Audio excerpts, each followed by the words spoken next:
అందరూ ప్రార్థన చేయండి. ప్రతి ఒక్కరు కూడా స్మరణ ఇవ్వండి. యేసయ్య వైపు చేతులు ఎత్తి నీ పిల్లల గురించి, నీ కుటుంబాల గురించి, యవనస్తుడా యాకోబులాగా, యవన చెల్లి యాకోబులాగా దేవుడు రాత్రి పెనుగులాడొచ్చు కదా, ప్రభుతో సఖ్యపడవచ్చు కదా. మౌనంతో ఉన్నారు చాలా మంది. అది మంచిది కాదు. నీ పిల్లల కోసం ప్రార్థన చేయడం ఎంతైనా మంచిది. నీ భవిష్యత్తు ఆయన చేతిలో ఉంది. ఆయనతో మాట్లాడు. ఆయన నీ రాత్రి నీ ప్రక్కకు వచ్చి నిలవబడ్డారు. నీ కన్నీటిని ఆయన తొడవాలనుకుంటున్నాడు. నీ సమస్యలు కానీ ముగింపు పలకాలనుకుంటున్నాడు. ఎప్పుడైనా దేవుడితో సఖ్యపడి సమాధానపడి, చాలా మంది మౌనంగా ఉన్నారు. మీ పిల్లల గురించి ఒక కన్నీటి కవచాన్ని దేవుని పక్షంగా కట్టలేవా? దేవునికి అప్పగించుకోలేవా? అయ్యా, ఇది నా కుటుంబం, ఇది నా పిల్లలు, ఇది నా కుటుంబం యొక్క నీచ స్థితి, భద్రమైపోతున్నామయ్యా, మా కుటుంబాలు తిరిగి కట్టు ప్రభువా. రాత్రి యాకోబు అడుగుతున్నాడు, ప్రభువా మా అన్ని చేతుల నుండి నన్ను తప్పించవా. నాకు భార్య పిల్లలు ఉన్నారు, వారు దిక్కులేనివాడుగా అయిపోతున్నారు. నా పిల్లల భవిష్యత్తు, ఓ భర్తగా, ఓ భార్యగా నీ పిల్లల గురించినటువంటి ఆలోచన కలుగుతుందా? ఇంకెన్నాళ్ళు త్రాగుడు, ఇంకెన్నాళ్ళు లోకాన్ని ప్రేమించగలుగుతావు? ఇంకెంతకాలం లోక సంబంధమైన ఆలోచనలు? యాకోబులో యాకోబే ఉండాలా? నీలో లోకాన్ని తెచ్చుకోకు, యేసేవుని తెచ్చుకున్నట్టు. వద్దు వద్దు. దేవుణ్ణి మన జీవితాల్లో ప్రథమ స్థానాలుగా ఉంచుకున్నాం.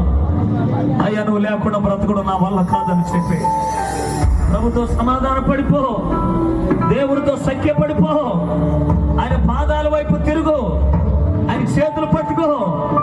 రాత్రి నన్ను దాటి వెళ్ళొద్దని మాట్లాడు. నన్ను పరిష్కరించయ్యా. నా కుటుంబాన్ని నువ్వు కట్టకపోతే ఎవడు కట్టగలుగుతాడు? నా పిల్లలకి నువ్వు దేవుడుగా కావాలి.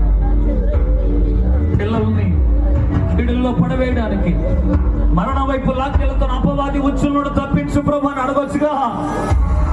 యవనస్తులు ప్రపంచంలో ఎక్కువగా చనిపోతున్న మరణాల సంఖ్యలో ఉన్నది యవనస్తులే. మరణము కిటికీలను ఎక్కుతున్నదని వాక్యం చెప్తుంది. నీ పిల్లల కోసం ఒక్క కన్నీటి బొట్టు, ఒక్కసారి ఇప్పుడైనా వెళ్ళ చెల్లించిన దగ్గర నీ ప్రార్థన ఏనాటికైనా నీ పిల్లలను కాపాడగలుగుతుంది. నీ కన్నీరు నీ పిల్లల చుట్టూ కవచం నిర్మించగలుగుతుంది. యవన చెల్లి, నీ జీవితాన్ని పాడు చేసుకోవద్దురా. యవన తమ్ముడా, మీ అందమైన జీవితాలు దేవుని చేతులు పెట్టి రాత్రి దేవుడు ఫలభరితంగా మార్చాలని ఆయన ఇష్టపడబోతున్నాడు. ఆయన వైపు చేతులెత్తి మాట చెప్తాం. కలుగు చేయాలి, దీవించాలి, నీ కృపకు అప్పగిస్తూ బిడ్డల్ని, యవనస్తులు, చంటి బిడ్డల్ని, వృద్ధులు, పెద్దల్ని, గ్రామాన్ని, దైవజనులని, శాంతమ్మ గారిని, అట్లాగే నా ఈశ్వరం ఎక్కడ ఉన్నటువంటి దైవజనులు, సంగీతాన్ని అందించిన సౌండ్ స్వరం చేసిన వారందరినీ, ఎంత ప్రతికూలతలు కూడా నీ దగ్గర పిడుగులాడిన పిల్లల్ని కనికరించండి. ఒట్టి చేతులతో పంపకుండా సర్వ సమృద్ధితో నింపి నడిపించండి. యవనస్తులు జీవితాలు కట్టుకోవడానికి, వారి కొరకు ప్రార్థన చేసి కన్నీళ్ళు పెడుతున్న తల్లుల ప్రార్థనకి జవాబులు త్వరగా దయచేయండి.